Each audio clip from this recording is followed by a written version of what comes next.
My name is Stuart, and I'm a bitty reader.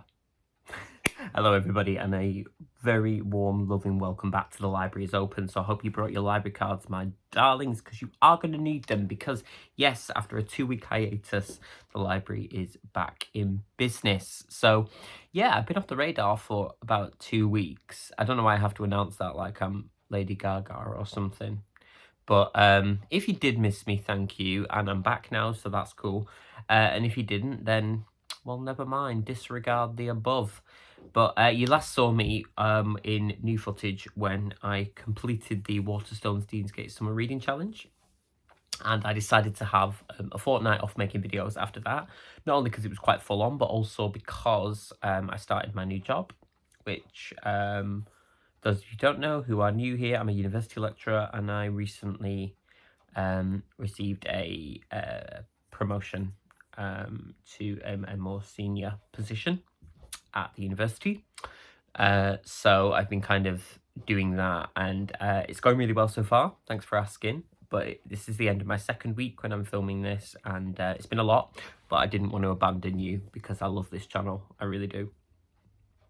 Definitely almost burped them, but kind of covered it. Is that straight?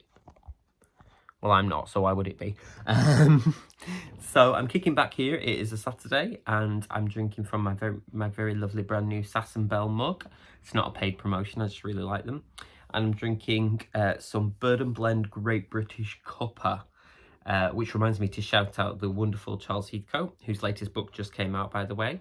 I'll link him down below. He's just discovered Bird and Blend tea and did a vlog about it, which was marvellous.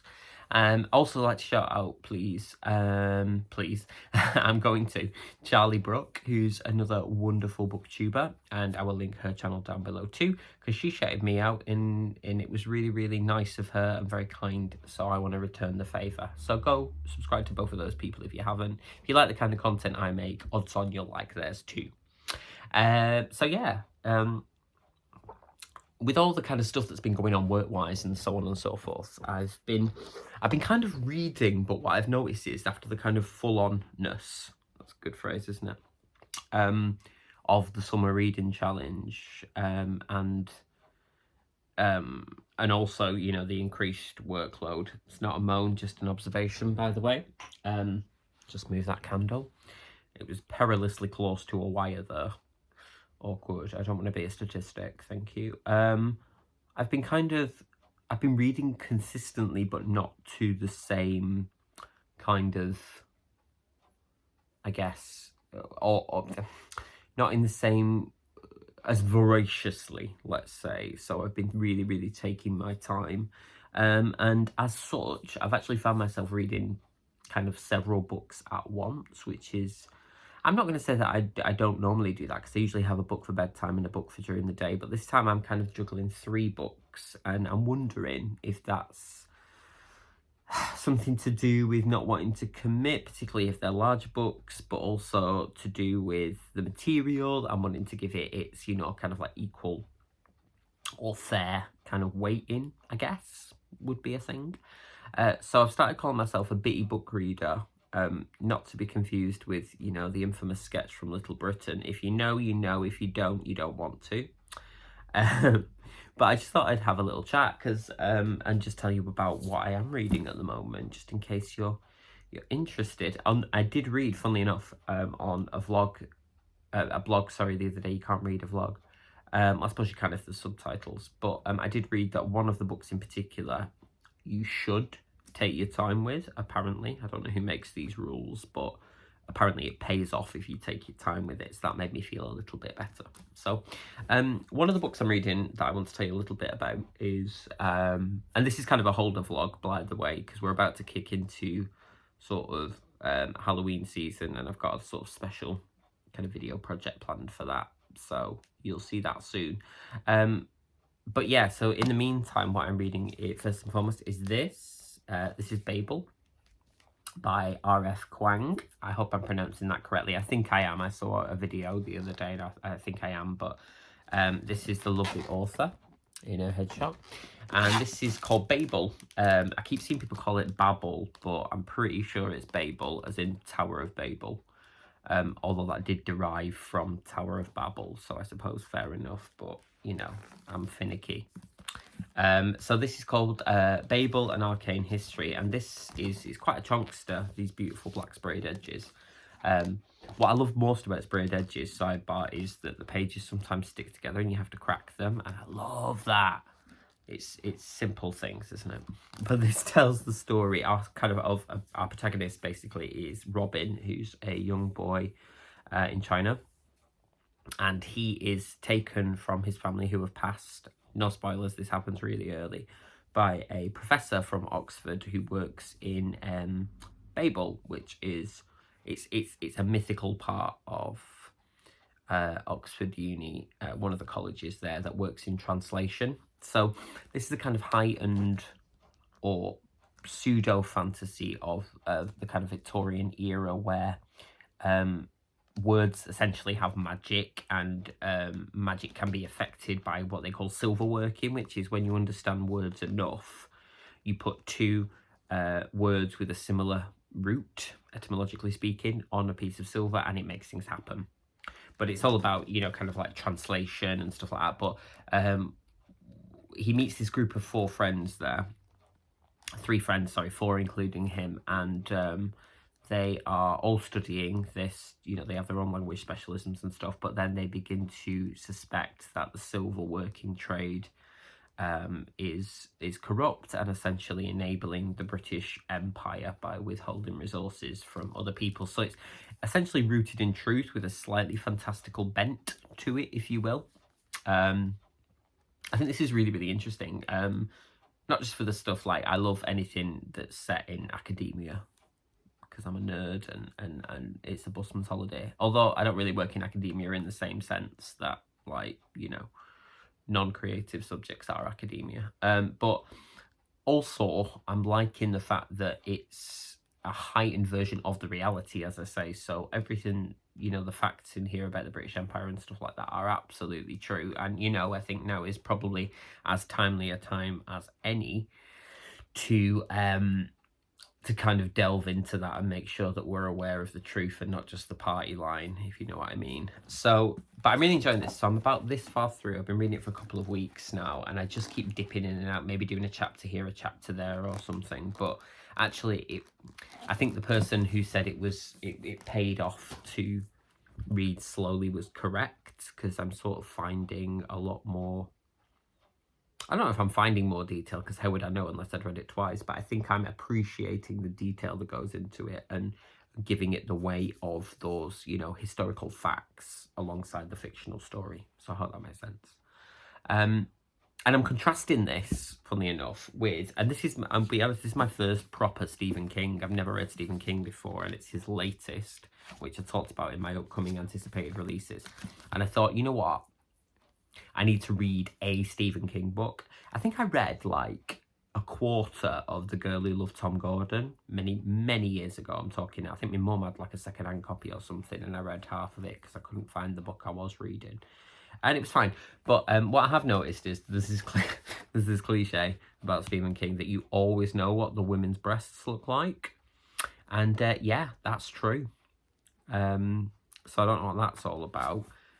This book, I'm about this far in, and the story's kind of just started getting going, really, is about it's called Fairy Tale, by the way. It's about a young man called Charlie who becomes involved in a kind of, I guess, caring relationship with an old man called Mr. Bowditch and his dog, Radar, who he rescues after an accident.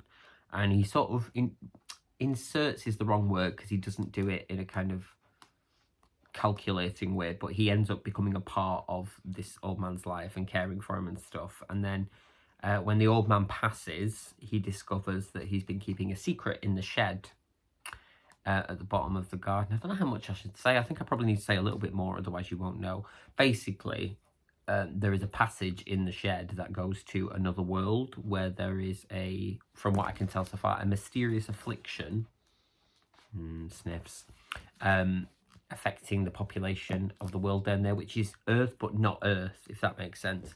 And everybody in it seems to bear a strange resemblance to fairy tale characters. Now, I wondered if this was going to be a bit twee, but actually I don't think it is.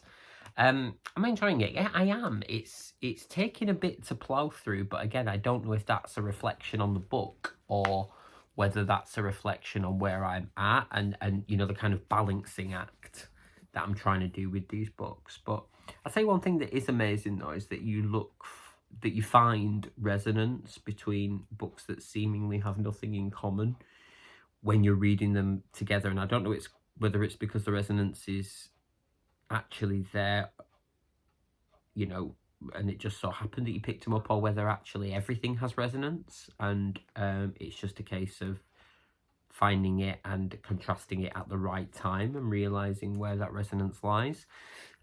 This one, the obvious one here is, you know, etymology, folk tale and fable and so on and so forth. But also there's something about the kind of coming of ageness of it all and the kind of metaphor of discovering uncomfortable or potentially dangerous truths as you reach that kind of age of maturity. So I think that's, or beginning maturity, I should say. So there's something interesting there. And you know, the third book that I'm currently reading, which I'm reading at bedtime at the moment, although I have started reading it in the day because I'm actually quite close to the end on this one, is this new Natalie Haynes book. You may remember that I became a little bit obsessed last year with Greek myth retellings, and I teach a lot of, you know, sort of work with Greek myth and choral stuff in my job.